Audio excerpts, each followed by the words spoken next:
Hello, my beautiful friends. I am Bleadon-Maffei with Illuminating Souls, welcoming you to this episode of Sleepy Bedtime Blessings, a podcast designed to help you rest, relax, and fall asleep, all while deepening in your connection with your beautiful team of angels who love you so.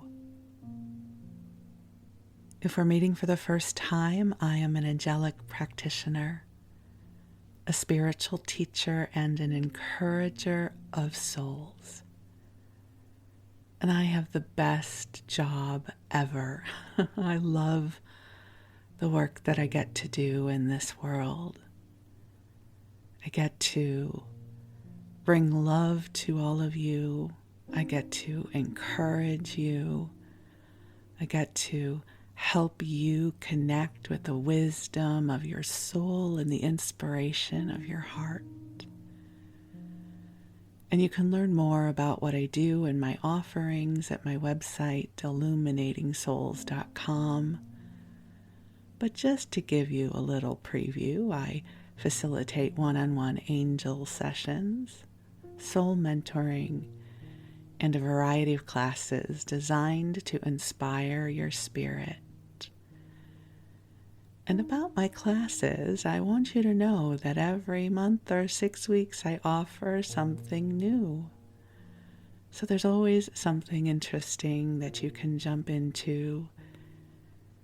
I just launched my new cycle of a class called The Power of Your Voice, which is designed to help you come into your authentic voice, who you are as a messenger, a teacher, a storyteller.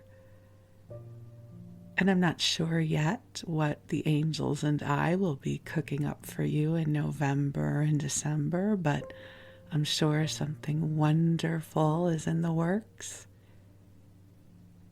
So I invite you to visit me at my website, and you can also sign up for my mailing list there, and you'll find out about all the things that I offer.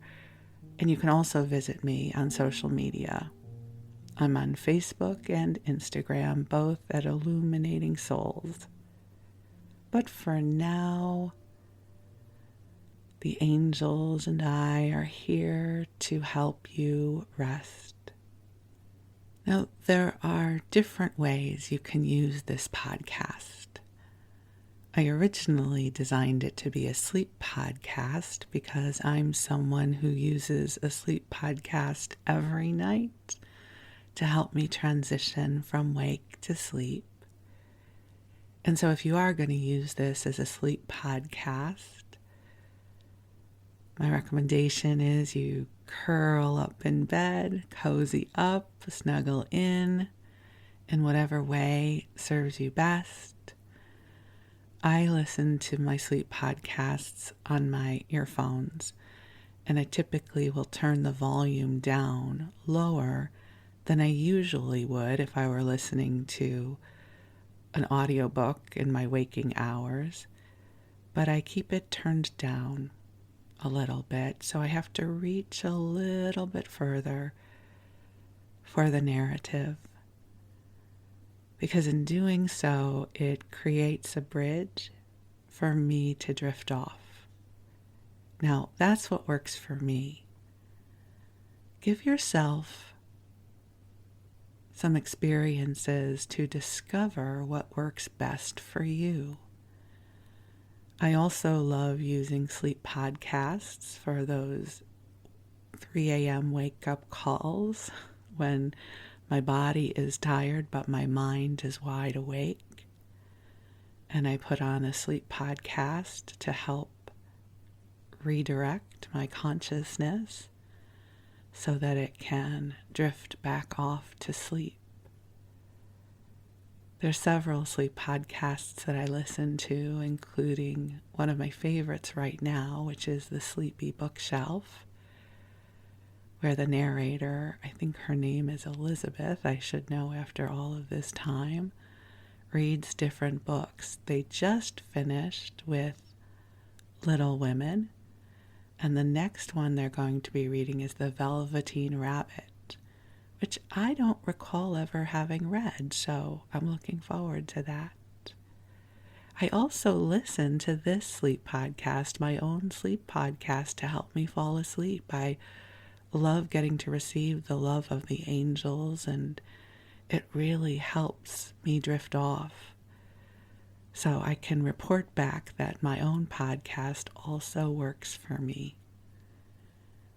Another way that you can use this sleep podcast is during the day. I know many of you do this. You listen while you're working, you can listen while you're commuting or taking your walk or making dinner, and I'll just hopefully be good company for you. You'll get in a little bit of that angel love, which is always a good thing, and hopefully I can keep you amused with a story or two. You know, I just love getting to share with you in this way. I miss the intimacy of wandering conversations. You know, the kind that happen when you spend the day with someone and you wander in and out of all kinds of topics and themes, and it brings a sense of intimacy and connection. And I feel in some ways that this podcast has turned into that. I get to share with you snippets of my life, and I read to you stories that I appreciate, or we wander through old publications together. And hopefully this is helping to create a sense of intimacy within you as well. Because more often than not, my recollections and my stories will spark something for you about your own path. So it is my pleasure and my blessing to be here with you now. As I record this, it is early morning on a weekday. And the sun hasn't come up yet, and things are still quiet. We'll see if they stay that way. We may hear from my neighbor's chickens or from the freeway. That's about a mile away from here. So we'll see what happens. But I am feeling the love flowing through.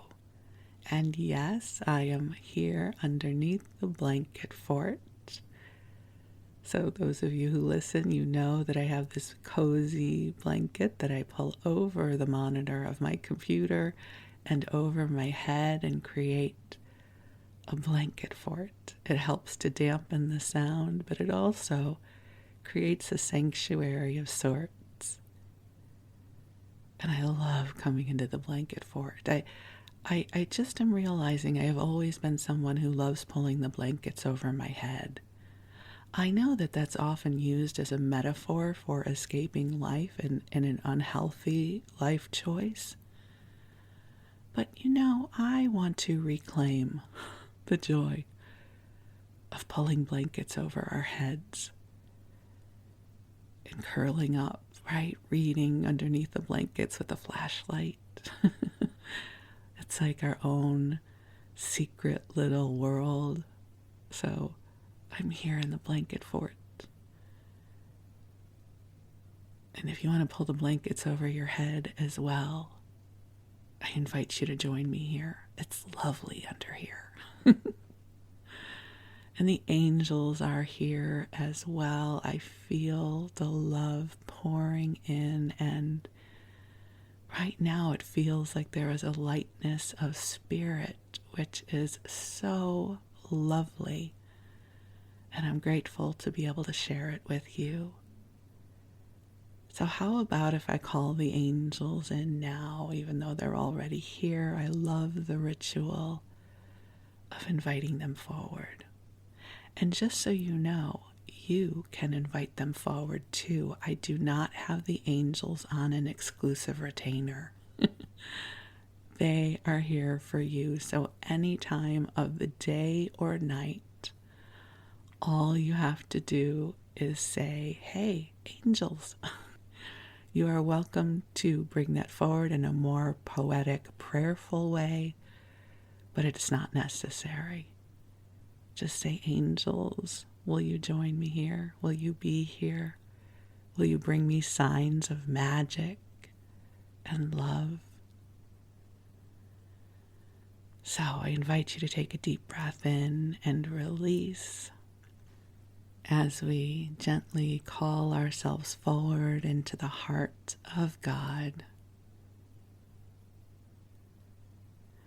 And beautiful angels on high, I invite you to join us here. And as I speak these words, I am aware that you are inviting us into this sanctuary of love. And angels, I am so deeply grateful for this opportunity to awaken more fully to your beautiful presence. And I am grateful to be here in this beautiful sanctuary with our beloveds who are listening with me right now. And angels, I ask that you clear our collective energy fields through the heart of God and sending healing light through all dimensions of time. And angels, I ask that you help to infuse into each of us a lightness of spirit, helping us remember who we are as divine beings in human form, bringing to each of us sparks of inspiration, soul whispers, and beautiful portals of opportunity that will bring us deep joy and authentic fulfillment. So, dear ones, just take some nice deep breaths in and out, allowing the waves of love and light to envelop you, to bring to you comfort, to help you replenish and restore, inviting your body to receive this love, sending blessings of light to your beautiful body just as it exists right now. Breathing this love into every cell of your body, every thought in your mind, and every emotion in your heart. You, my friend, you are a blessing in this world. You are precious, and this world is better because you are here. So take a deep breath in and allow your angels to bring this love to you now. You know, divine love is such a powerful experience to receive. And I know it can be frustrating sometimes if you perceive that you cannot feel it or know that it is here other than the words that I share. But as we talked about in the last podcast, your imagination is a powerful gateway to connect with this love.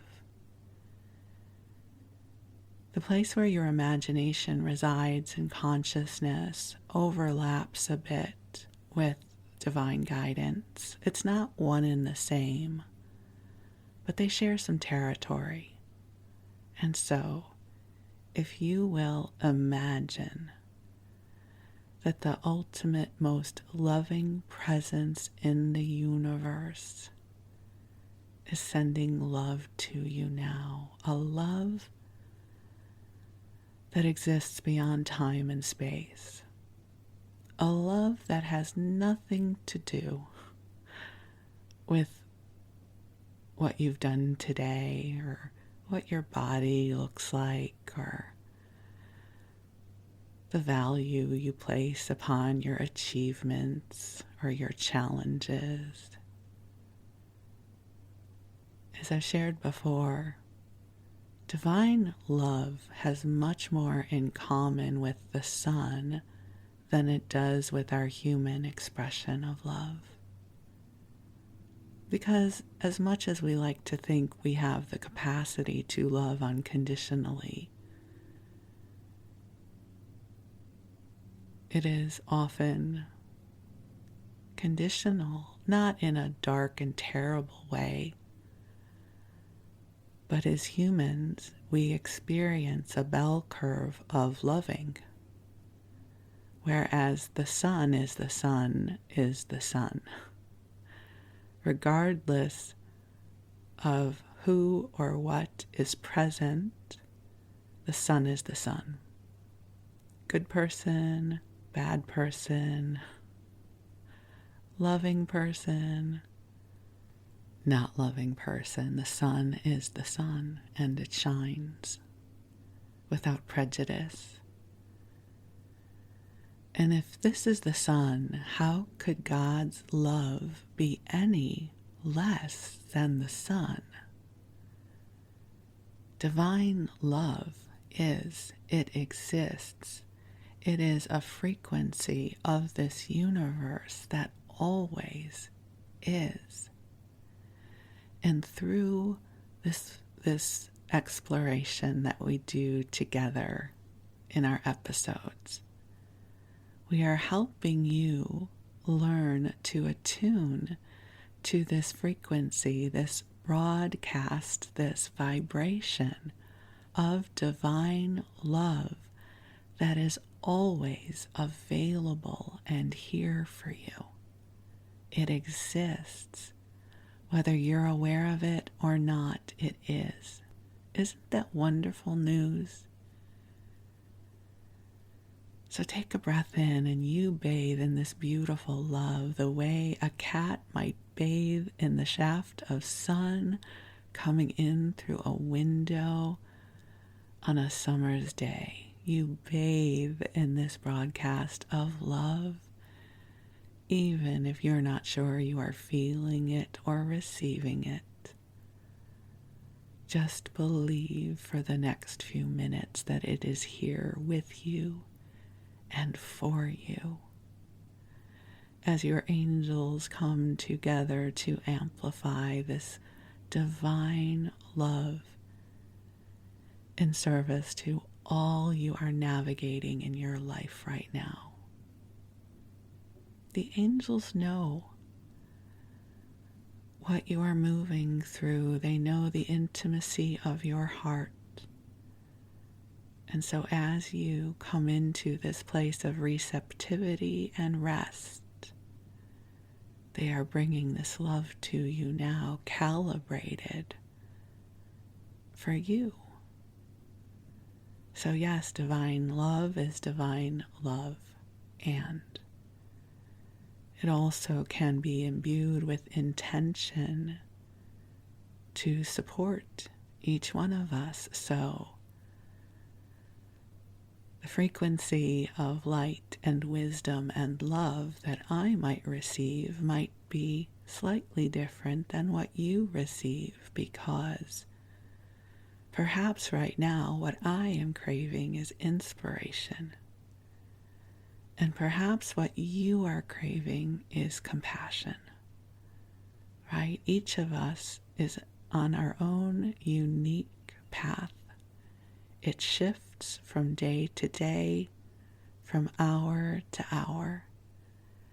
And this divine love is mutable and can always and forever meet you where you are. So just take a breath in and receive. Your angels are with you now. They have such deep, abiding love for you. They are here to help you connect with the beauty of your authentic self as you become more aware of the wholeness of you as a beloved of this universe. I affirm that goodness is flowing to you now. That sparks of inspiration are germinating for you. And that new opportunities, new joys are flowing to you. This world can be a beautiful place. There is always beauty to discover in this world. I know there are times the world is a dumpster fire as well, so I'm not being all Pollyanna about it. But each day we can choose into experiencing the magic and the beauty, even if it's only for 5 minutes at a time. Whether it is a butterfly that crosses your path, or if the sky is a particular shade of blue, or even as I experienced the other night when I looked up and I gasped because the stars were so beautiful. I invite you to set your intention each day to experience some of the beauty of this world. It will help you reconnect and remember your own divine origins and to see the beauty and the magic in you as well. Because you are magical and you are glorious. And I am so grateful I get to be the one to help you remember that right now. So, my beautiful friend, I invite you to cozy on up and snuggle on in.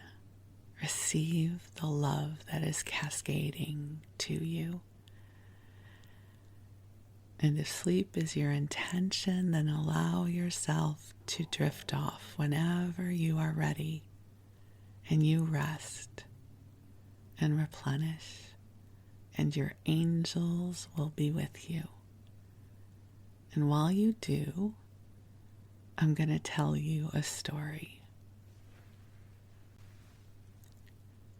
So for our story tonight, I'm laughing because this is going to be a wild and woolly exploration. We are going to be exploring the diet culture of the late 60s and 1970s. Now, before you groan, bear with me.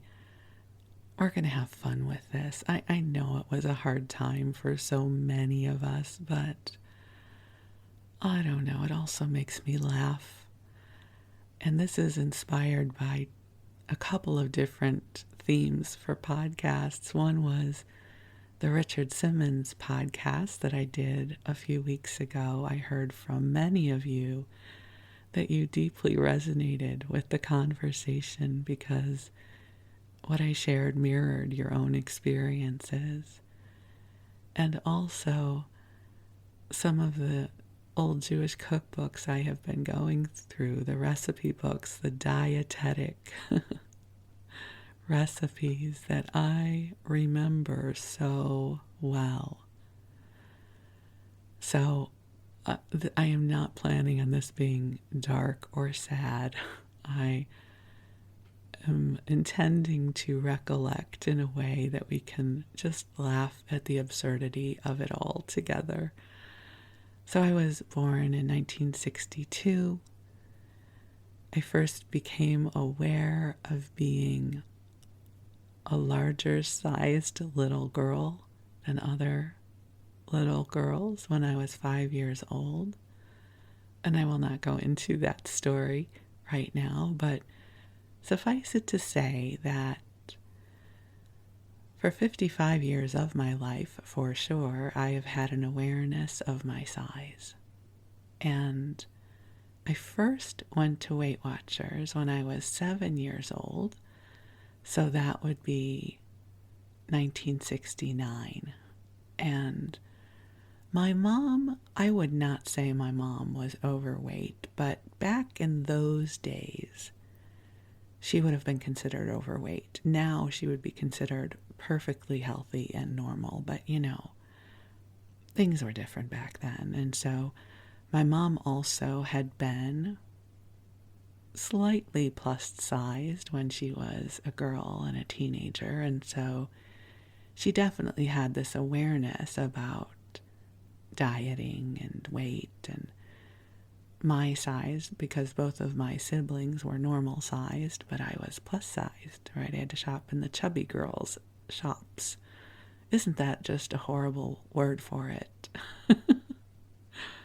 So I was introduced to the concept of the diet culture when I was very young.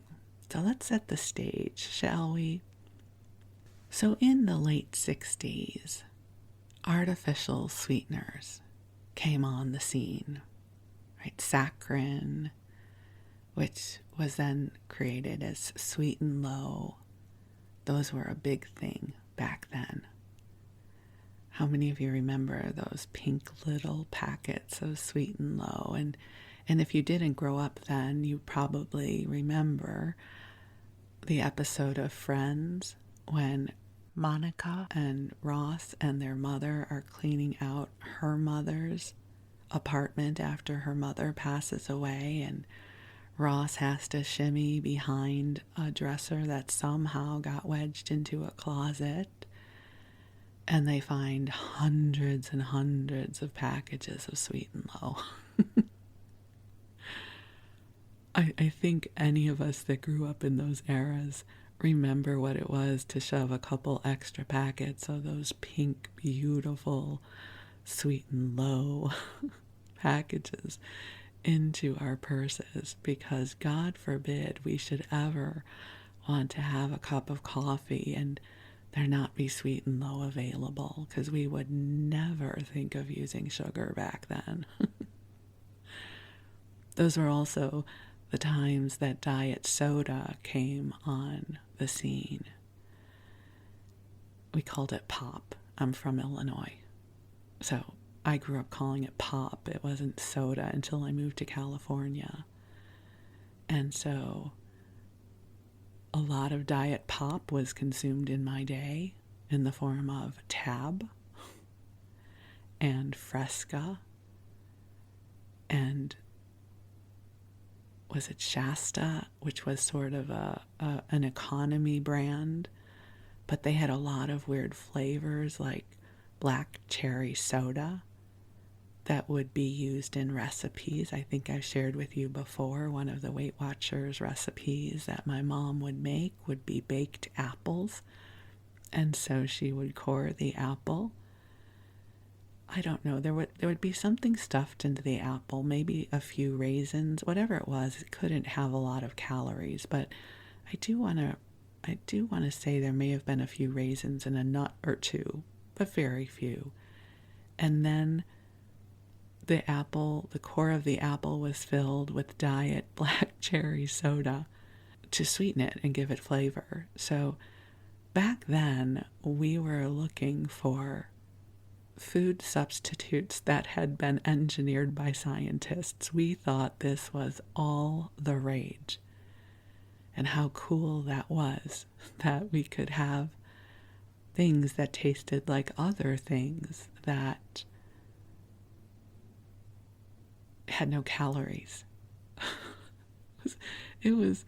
I look back now and it just makes me laugh. So I went to Weight Watchers for the first time when I was 7. Back then, Weight Watchers was hardcore. I just went back and looked. So Jean Neiditz founded Weight Watchers in 1963. So when I first went, it would have still been in the early years. And seriously, it was hardcore. Part of the Weight Watchers program was you had to eat fish 5 or more times a week. You had to eat liver once a week, which was not a hardship for me because growing up Jewish, I grew up with chopped liver. But I realize now, for many people, liver is a trauma food, right? It's like, ugh. So, but you had to eat liver once a week because they wanted you to get in your iron. This is before we knew much more about nutrition than we know much more now than we used to.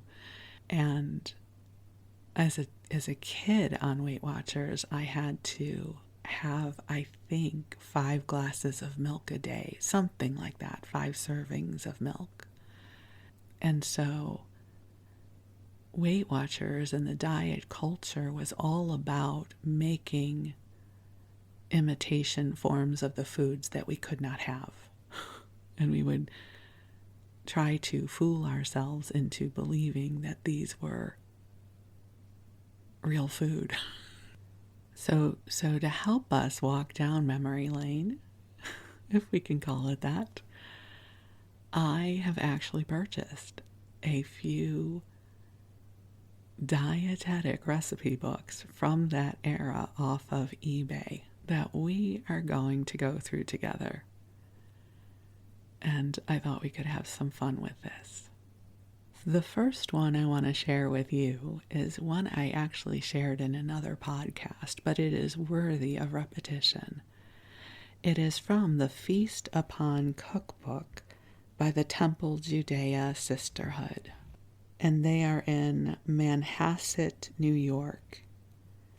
And as best as I can tell, this book is from probably the 60s or 70s. And again, these kinds of recipe books were compilations from the women in the sisterhood.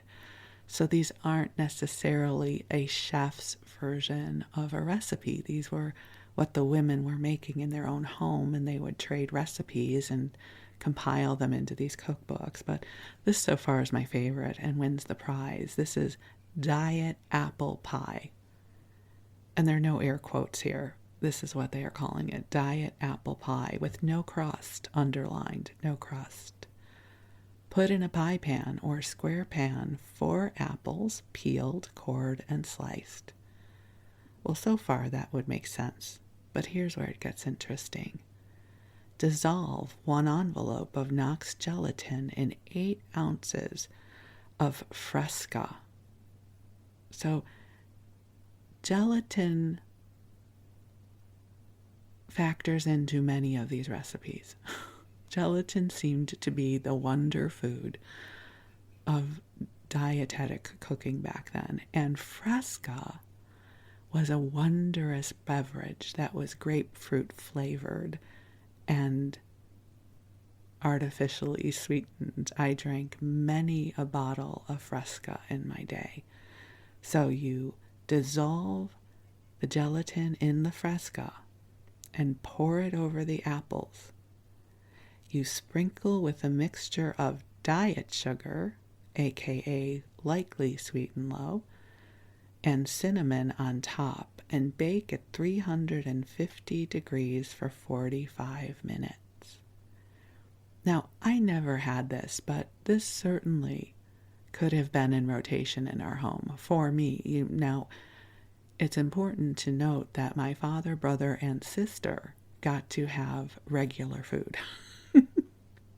My mother and I would have been eating the Fresca pie. My husband and I are toying around with the idea of creating a TikTok channel where the content would be a little different. And I don't know, I have a vision of making these recipes. You know, part dietetic horror and joy and laughter all at the same time. So that is the diet apple pie that got this whole thread started for me. And, you know, before we go much further, I just want to say that I love my mom, and please do not judge her for feeding me this way, because this is what we thought was good and healthy back then, right? My mom was doing her best to take good care of me. And so I really am sharing this with you with a lightness of spirit. We can't judge harshly the way we used to be based on the information that we had at the time, right? So back then we thought Fresca and diet black cherry soda poured over an apple was good food. And everyone was doing their best. So, when you what is it that Maya Angelou says? When you know better, you do better. So lightness of spirit and loving on my mom, because this was a mystery she was seeking to unravel, right? She fed all three of us kids the same, and yet I was the one who had the extra weight. And let me tell you, it is 50-something years later, and it is still a mystery that the medical community is doing their best to unravel. It's not what we thought it was, right? It's not just don't give Laurel sugar and she will be thin like the other children, and she will be able to shimmy up that frickin' rope at the president's physical fitness test when that rope was dangling from the ceiling of the gymnasium, right? It's like, what did I need to do to be average or normal or whatever that is? But I was going to be me, like you're going to be you. We are who we are. And so I have so much love and compassion for those times. So I found a treasure of a book I have to share with you.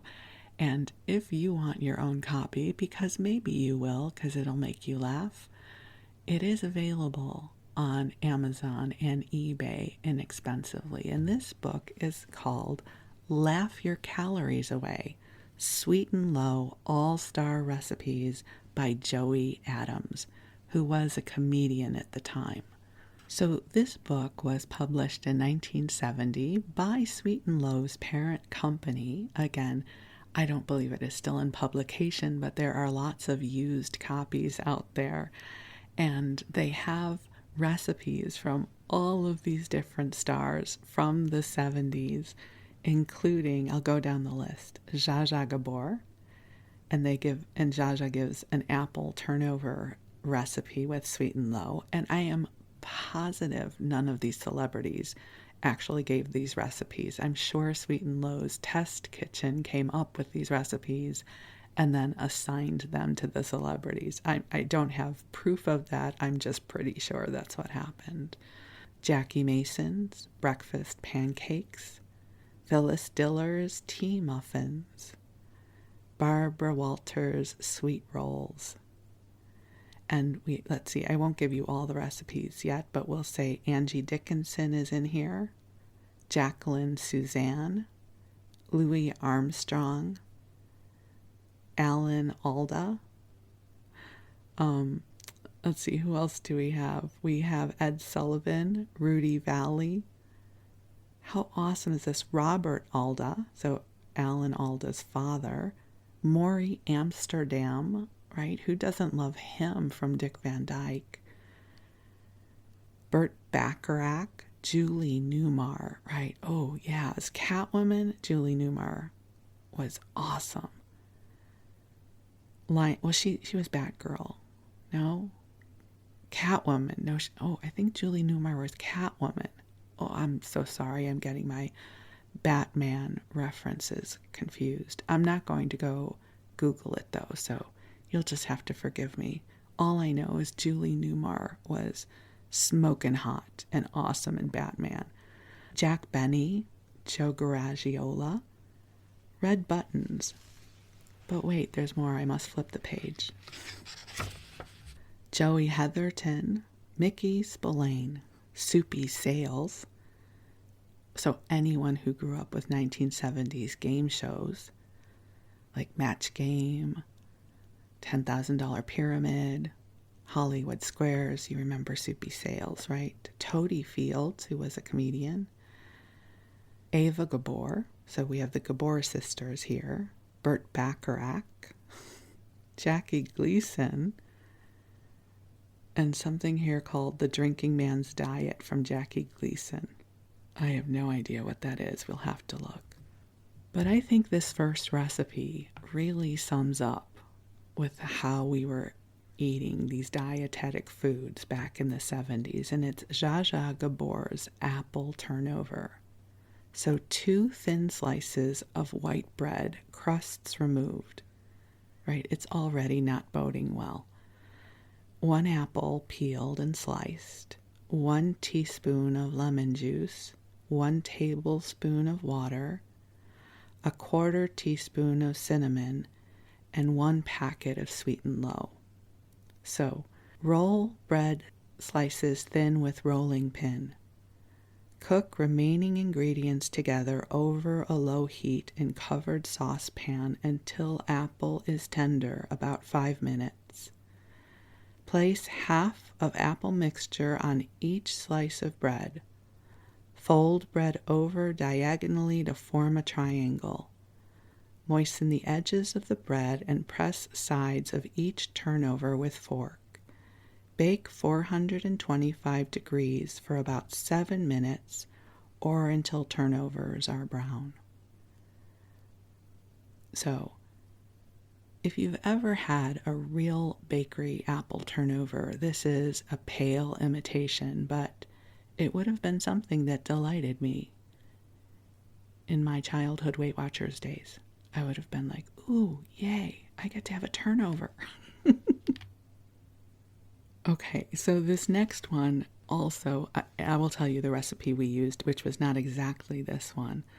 Oh, no, it is. I think I had a version of this. I think Weight Watchers circulated this recipe back then. This is being called Jackie Mason's Breakfast Pancakes.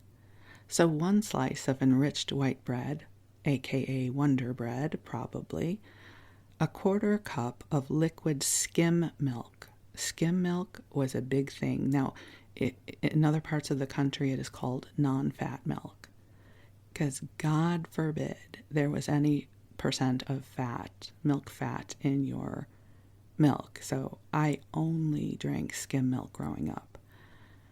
1 egg, half a teaspoon of vanilla, 2 packets of sweetened low. So we're going to make this very sweet.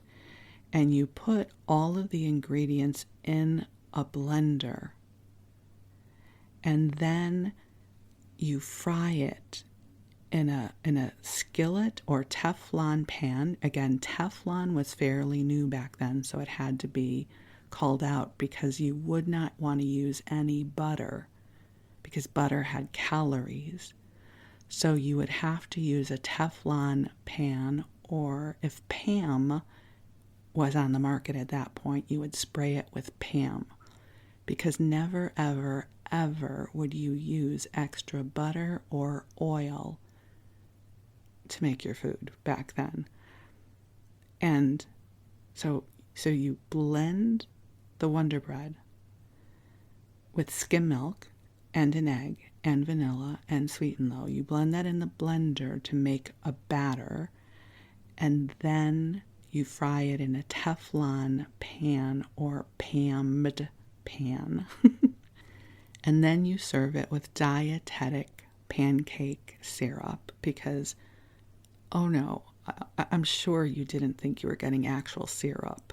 No. Not if you're going to all the trouble of having your Wonder Bread skim milk sweetened low pancake.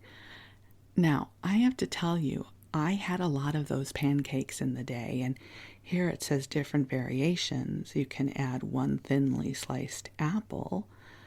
What I had were blueberries. My mom had frozen blueberries, and she would put the frozen blueberries in the batter for me, and that would be my pancake. I loved it. Again, it's easy now to look back at these recipes and go, what were we thinking? But you know what? That's what we had available. Now you go to the market and there's the Kodiak protein pancakes, and we have all different ways of looking at food and eating and nutrition these days. There used to be a dish I would always make, which would be, I would get and this was as an adult, this would have easily, I would have eaten this into my 20s and 30s. I would get the thin sliced bread. I mean, I did not start buying regularly sliced bread until I was in my 40s, I don't think. I always would buy the thin sliced bread, which was typically 45 calories a slice and made with air, a lot of air and a little bit of wheat. And I would take an egg and a little bit of skim milk, again, non-fat milk. I did not start, and just so you know, I am somebody who consumes dairy. I did not start buying 1% or 2% milk until I was, again, in my 40s or 50s even. So non-fat milk, a splash of vanilla, a packet of whatever artificial sweetener I was using at the time. It could have been Sweet and Low, probably Sweet and Low back then, because I don't think Splenda was on the market at that point. And I would make a batter and I would make French toast out of my diet bread, which was an okay meal, right? I had an egg, I had dairy, I had some bread, and of course the sugar-free syrup. So my whole life had been making accommodations for this way of eating.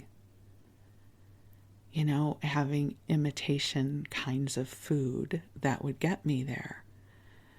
I just find it fascinating. These days, I for instance, I still like cottage cheese. Cottage cheese is a big food back then. Okay, wait.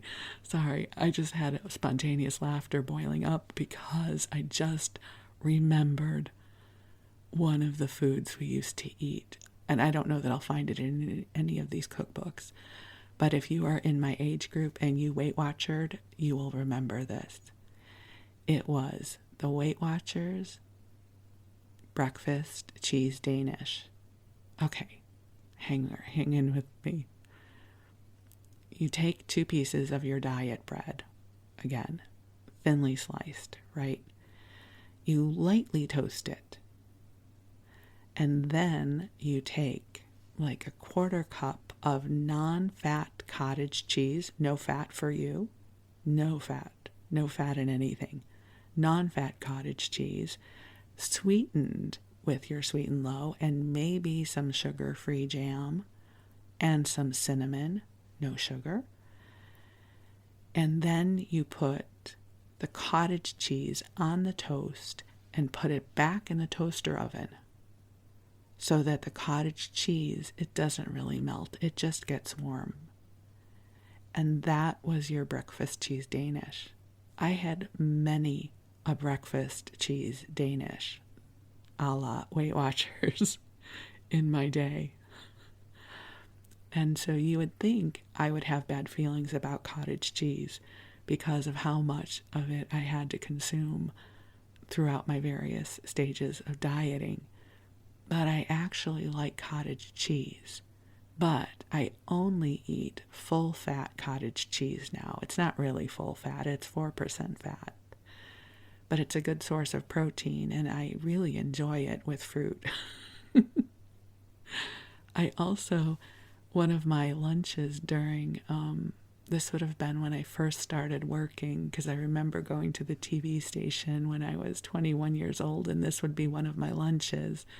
Again, I was not on Weight Watchers at this time. I was on something called Diet Workshop, which was similar to Weight Watchers. And so I would get to have, I think maybe only 1/2 cup of cottage cheese, maybe a cup. It wasn't much cottage cheese. And you put in a little bit of Cool Whip, not much. I don't think they had sugar-free Cool Whip then, so I think this would have been the full-blown Cool Whip, but just like a spoonful. And then I would take some of the powdered sugar-free flavored Jell-O, like strawberry or cherry, and put some of the powdered Jell-O into my cottage cheese concoction and some sliced strawberries. and mix it up. And it tasted like a dessert to me. And that was my lunch for many a day. I would always get hungry 2 hours later, of course, because it wasn't enough food. But I ate from the wellspring of cottage cheese many times. And I still eat it. I do enjoy it now. But I only enjoy the one that has the fat in it. I don't see the point in the other one. Okay, let's see what else I can find. Okay, here's one. I've never had it, but I'm sure we would have had we known about this recipe, which reminds me of my wonderful cheese Danish recipe that I just shared with you. Okay, this is Earl Wilson, and I will say I'm not sure who Earl Wilson is, but based on his little snippet here, it sounds like he's a comedian. So my apologies to Mr. Wilson. I don't know. I wish I knew more about him, but he is assigned the recipe for strawberry cheesecake. So 1.5 cups of cottage cheese. So cottage cheese and gelatin were huge in the diet culture back then. So 1.5 cups of cottage cheese, 3 eggs, 1/4 teaspoon of salt, 1/4 teaspoon of almond extract, 4.5 packets of Sweet and Low, and strawberries. Cream the cottage cheese by putting it through a sieve and then beating it with a rotary beater, or use a blender. That's what we would have done. We would have put it in a blender. Beat in eggs, salt, almond extract, and Sweet and Low. Pour into buttered, just lightly, no butter for you, just lightly, a 9-inch layer pan, and bake it in a moderate oven, 350 degrees, 20 to 25 minutes. Cool, and then garnish with fresh strawberries sprinkled with Sweet and Low. Don't be disappointed when the cake comes out of the oven rather flat. It'll taste good anyway. Serves 4. Okay, and then we're going to go over to William B. Williams, who is a radio commentator. And I don't know, this one just brought back memories for me. So this is a milkshake. I had many a fake milkshake in my day. Okay, 1/3 cup of skim milk powder. Oh my God, I think we used this. All right, 3/4 cup of water, Sweet and Low to taste, 1 capful of vanilla extract, and 1/2 teaspoon of instant coffee, 4 ice cubes. Place in blender on low or whip and speed until homogenized. You know, I seem to recall my mom would make me these kinds of shakes. We really did try to be very inventive in the day. In hindsight, everything always looks different, right? When you can look back and connect the dots. But there was this mistrust of food that was happening back then. And so sugar was the enemy and fat was the enemy. And so we were looking for ways to shift how we were eating. And it's interesting because I think we still do that now, right? If you look at all the keto recipes, and I mean, I make protein ice cream in my Ninja Creamy because I would not ever eat regular ice cream anymore. And that's not, I don't think that's a bad thing. I don't eat sugar anymore, not to deprive myself, but because I have a very addictive relationship with it. I can't just eat a little bit of sugar. And I'm talking about refined sugar here. So, you know, the really good stuff, the, you know, Halloween candy kind of stuff. I just, because I either can have no sugar or I can have all the sugar. And so I actually went off sugar in August of 2019. And so it's not that I rely heavily on artificial sweeteners in the same way that I did back then. But I I like to eat foods that are naturally sweet. I think that's one of the reasons that I am so in love with fruit when it's in season, right? It's so sweet. Right now, my favorite grapes are in season, and they are the autumn crisp green grapes, and they are like eating a sugar bowl, and I love them. And so it's interesting how it's evolved over the years. And I do still do things, and it cracks me up that it's a carryover. If you are someone who has a Ninja Creamy or follows Ninja Creamy TikTok, a lot of people in the bariatric community use powdered sugar-free Jell-O to flavor our ice cream. So a lot of these behaviors or adaptations are still in play. I have a whole cupboard full of different flavors of sugar-free Jell-O pudding that I use to flavor my overnight oats, that I use to flavor our Ninja Creamy ice cream concoctions. So as much as I'm laughing at how we used to make these dishes back then, a lot of these adaptations are still in play in my life. Thank goodness for food science, right? Yes, I eat healthy. Most of the food that I eat is whole food. I have a giant salad for lunch every day. I eat lots of fruit and veggies and good protein sources. But I am still a girl who loves chocolate ice cream, that I cannot eat real chocolate ice cream, the kind that you would get at Haagen-Dazs or Ben & Jerry's. So I make up my concoction of chocolate ice cream that works for me, which in theory is no different than the Wonder Bread blender pancake I had for many a breakfast as a child. It just doesn't feel as dramatic, I guess, now. I guess it's what you're used to, right? Like, we thought we were geniuses back then. I could have a pancake. How wonderful was that? Right? I could have a cheese Danish, an imitation of one, but it could be called a cheese Danish. How wonderful was that? I have really spent my life seeking adaptations to food to allow me to eat what I want to eat.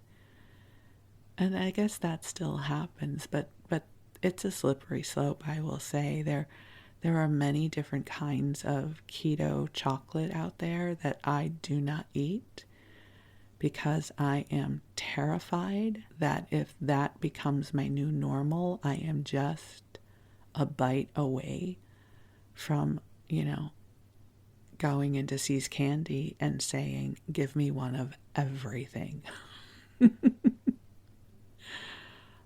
Honest to God, when I get to heaven, I'm going to have a talk with God about why it was set up that things like cake and cookies and candy were invented on the planet, and I could not eat all of it all the time and still be healthy. So, but I'm still here in a body, doing my best to be in a place of well-being and health and joy in this beautiful body of mine, that I still feed cottage cheese because I now have come to enjoy it, that I will make my protein ice cream with my sugar-free Jell-O, putting powder in it to sate my desire for ice cream,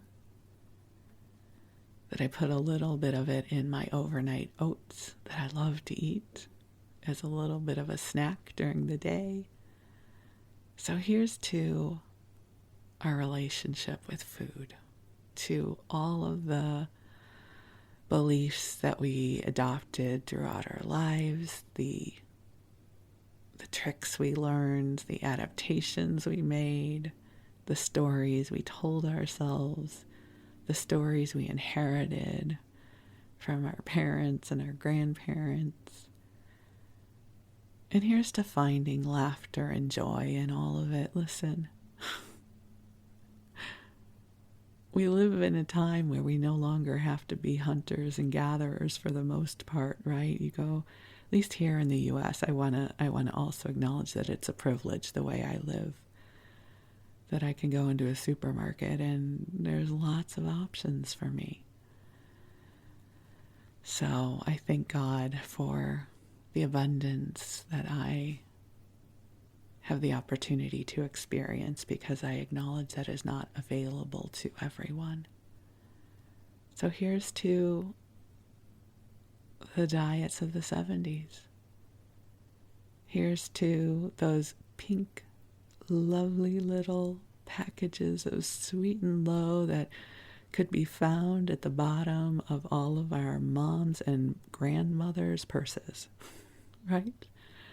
There would be like a Sucrets box, and remember Sucrets? A Sucrets box and some Sweet and Low